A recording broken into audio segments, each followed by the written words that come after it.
What's happening, YouTube? Fight camp has officially started. I'm 6 or 7 weeks out from my next fight, which is October the 19th. So we're starting the day with a nice morning run. I say nice, I don't want to do it, but it has to be done. And my second session later on today is going to be at the boxing gym. We don't know who my opponent is yet, but as always, we're training hard to be the strongest and the fittest version of myself, so that whoever they are gets smashed.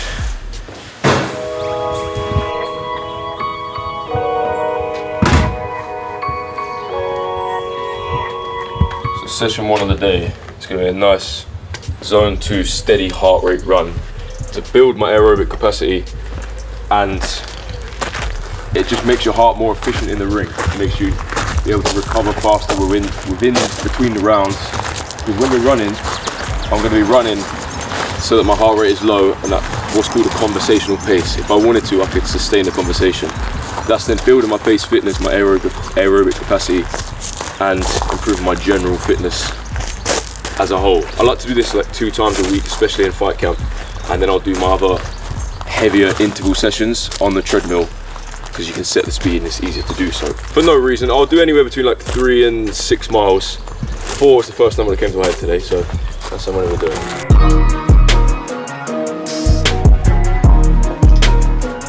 In fight camp, I like to do early morning runs when I can, at least once or twice a week as well, because it's that old school mentality, building that mental toughness, that grit. As I said earlier, I don't want to do this run. I don't like running really, but especially in the morning when it's dark, it's grey, it's cold, even in August. What's that all about? Yeah, but it builds that mental resilience, mental strength, so that when things get tough in the ring, I know that in myself, I can dig deep and hard times don't faze me. So that's another reason why I like to do these runs outside and in the morning.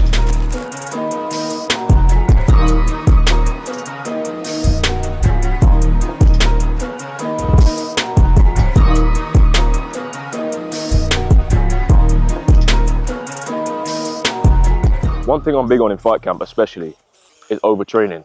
When I'm not in fight camp, I'll train once a day, and the focus of the day isn't necessarily training. It's still important to train and keep your skills up, but that's not the focus. It could be I'm doing business stuff, I'm doing something else. Oh, but I need to get a session in. When I'm in fight camp, the sole focus of the day is training, which means twice a day. However, one thing I'm quite big on when I watch it, I'm watching myself how I feel, is overtraining, because I have done it in the past and it leads to a load of different things, such as low motivation, low testosterone, and you just feel flat. When fight camp's 8 to 10 weeks, you can't afford to feel flat. So if there's some days where I wake up and I don't feel too good within myself, I'll miss a session like the steady run, because you're gonna benefit more from not doing it than pushing yourself too much and then feeling flat in my next session, which is sparring. So that's how I like to do it, and I do watch overtraining, particularly in fight camp, because as I said, the intensity is higher, the volume's higher. So yeah, but this morning I woke up feeling good, so smashed out a nice steady run, felt good in nature, although the clouds are clouding, but would be better if it's sunny, let's be honest. But yeah, that's done.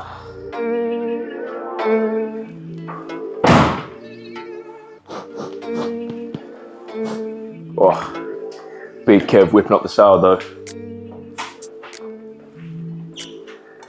Fresh homemade sourdough, which is going very well with these free-range local pasture-raised eggs. That smells like a post-run refuel to me. 3 ingredients: water, flour, salt. Water, flour, salt. Done. Woo. So in fight camp, I always make sure my nutrition. Great. No waste, no waste. In fight camp, I always make sure my nutrition is dialed in. In fact, I always make sure my nutrition is dialed in outside of fight camp.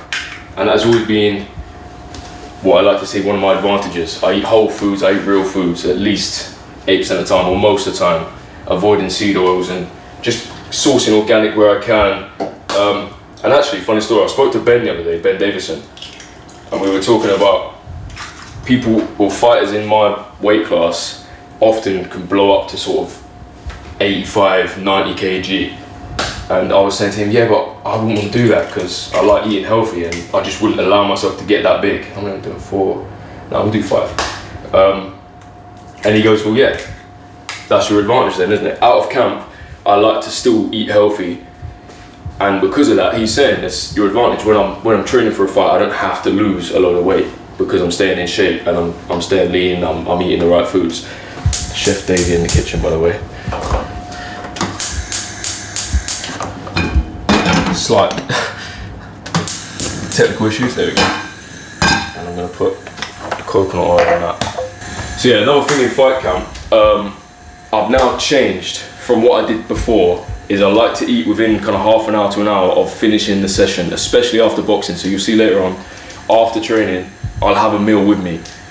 Otherwise, like in the past, I used to go to training, not eat, and I'd then drive all the way back home, which is an hour and a half, and then I'd cook and eat. So that could be 2.5 hours, which is a long time. So even after this run, it's been about 30 minutes, I'm gonna whip up this, and that's kind of then a post-run / pre-sparring fuel. And then I'll also have something on the way as well. But yeah, that's what's different.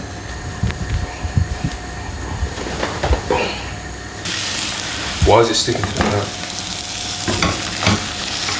Okay, let's move to set a bit.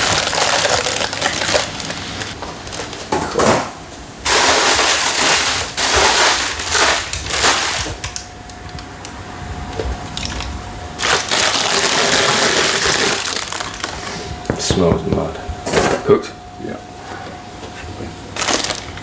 Nice.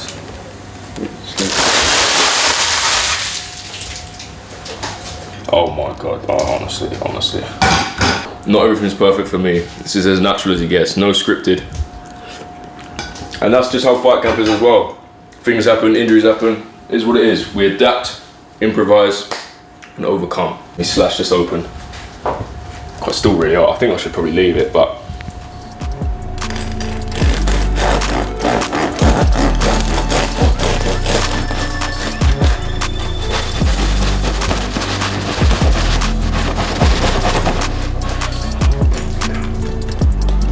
might be too hot.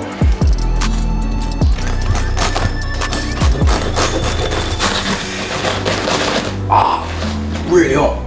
Yeah, we should have left it. It's not cutting very well, but look at the steam coming off it. A little taste, because this is.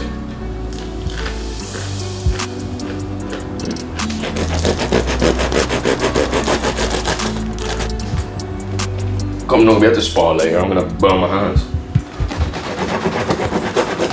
Do you know what? If you see this on my Instagram, almost every time it looks perfect. That is the worst plate I've ever made. That is disgusting. So although I mentioned that I like to eat good and stay in shape outside of fight camp, for this fight is actually the heaviest I've been this far out from a fight, and that's me being completely honest. I went away to Spain, I went away to Venice, and I did enjoy myself. I wouldn't say overindulge, I just enjoyed myself. And I came back heavier than I thought, a lot heavier than I thought. But weirdly, that weight still hasn't really come off. So it's interesting. It's something I've never really experienced this far in my career, being this heavy from a fight. So yeah, we'll see how it goes. But I also think kind of outside camp is important to let yourself go a little bit, so that when you're in camp, you have stuff to lose. You want to peak at the right time, rather than, you can't peak the whole time. So there's that. And also, I'm only 23, I'm still growing, still getting bigger. I feel like I put on a bit of muscle as well. So there's that. But yeah. Also, they're not mine, by the way. They're big Kevs. We had a party like last week, and that was the remnants of what was left.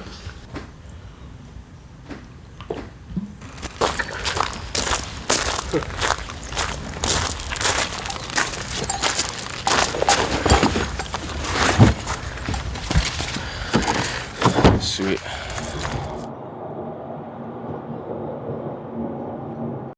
Yeah, making the transition back from summer. I had a couple of holidays, I enjoyed myself, I was eating what I want, even dabbled in a little bit of alcohol, which I wouldn't normally do, but I think it's important to have that balance.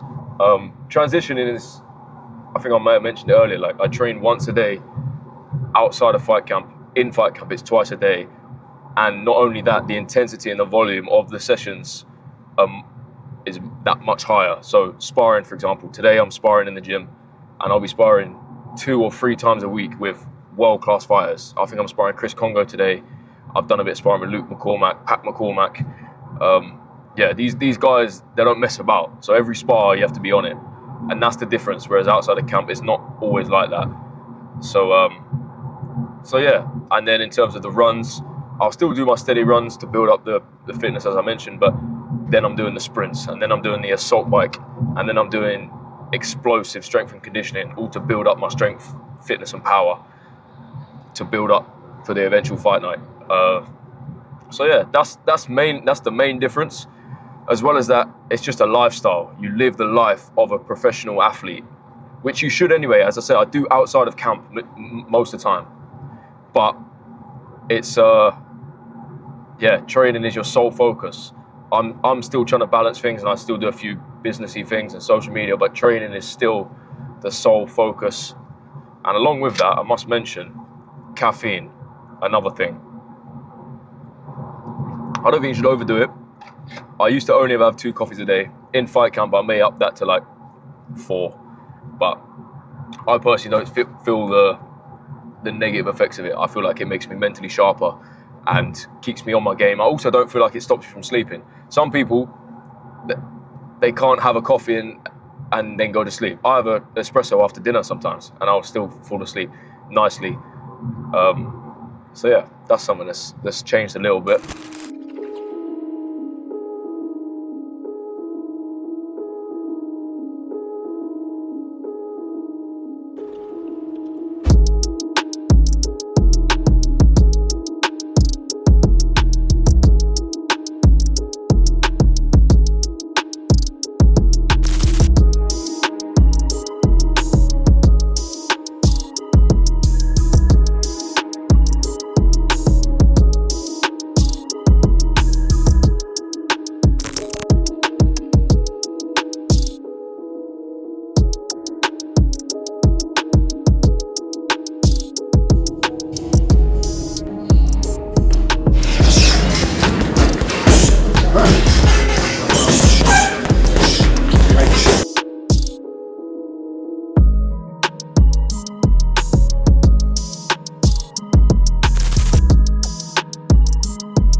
We're trying to make the whole team make the switch. Alo's will have one. Who Royston wanted one the other day. Barry's got some. Who's your favourite guy in the gym? This is my favourite guy in the gym. Get on with Jamie, get on with Chris. Those are the 2 that I was closest with when I first moved, so them 2 probably. But we all get on, it's a big team here. Everyone gets on, everyone treats each other as family, they try and get to their fights when they can. We're all a big team. When someone fights, everyone likes to show up and show out, so.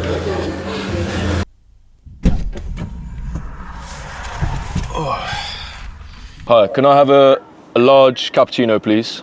I would never get anything else from McDonald's. Genuinely, I haven't eaten at McDonald's, the food, for 3 years. Almost to the date. I remember it being about August. Yeah, 3 years. The only thing I ever get is a cappuccino, a coffee, or say if I'm on a little date or something, I might get a McFlurry, just finish the date off. But otherwise, no to McDonald's. Not for me. Yeah, that's it. Thank you very much.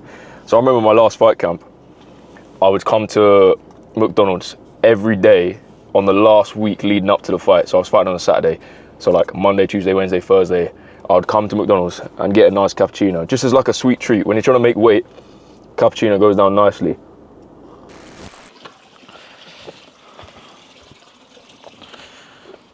All right, we've got some ice water. Just ice in my hand after training because in fight camp especially, you got to recover between sessions and post session. So my right hand's fine, but it's just a preventative tool, do you know what I mean? So I'm just icing this. It's absolutely freezing, obviously, because it's ice water. There was a big block of ice in this, it's now melted. But yeah, if it's not this, I like to sit here. I sometimes even ground, so I'll take my socks off, get some grounding, earth, and also some sunlight. The sun is nowhere to be seen, obviously, because we're in England. It never is. But I do like to get sunlight and just spend some time in nature. We've got the water filter going over there on the pond. Got some trees. Just relax, take it all in, do you know what I mean? Just end of the day type of thing. Well, not end of the day, just post session, just chill, tranquil. See the size of that knuckle though, the big one. So that's the difference really. If I'm not in fight camp, I probably wouldn't be doing this unless I've got like an injury. But in fight camp, even without an injury, you need to do this as like a preventative measure, because I want to be able to train today and tomorrow and the next day and just keep going. Otherwise, if you do get a setback or an injury, then you're out for training and you're not looking good for the fights. I am usually busy. I mean, I am busy. Social media, admin-y stuff, working on businesses and things like that. But particularly in fight camp, I do have to set aside a time just to zen out and chill. Like, I'm always on the go. People get on at me about it. Even my missus is like, you work too hard. No such thing. But no, like I know there's a lot of fighters that just train, they go back, chill, do nothing and train again, which is quite optimal when you're training for a fight. But I'm always looking to grow and do things on social media, do businesses, do like that. That's a passion of mine as well. So that also means I just have to look after my body even more so that I can, because I'm kind of burning the candle at both ends. So then that means I just need to relax, get plenty of sunlight, which recharges the batteries. It's good for you, very, very good for you. Ice my hands, get a massage once a week if I can. Just things like that. Do a bit of stretching here and there, which isn't something I'm massive on, but I do try to. So yeah, just little kind of preventative measures, which I try and make more of an effort. There we go, there's the sun. To do in fight camp. I probably look so weird right now as well. Like I feel like I'm doing a leapfrog. You know, like, I don't even know, the leapfrog, like, you know what I'm on about? Do you know what I'm on? Yeah, you know what I'm on about, yeah. But those are the sacrifice you gotta make. If you wanna recover your hands, you gotta look weird. It is what it is. Thanks for watching the video. Subscribe to the channel if you haven't already, it really helps me out. Yeah, Team Davey.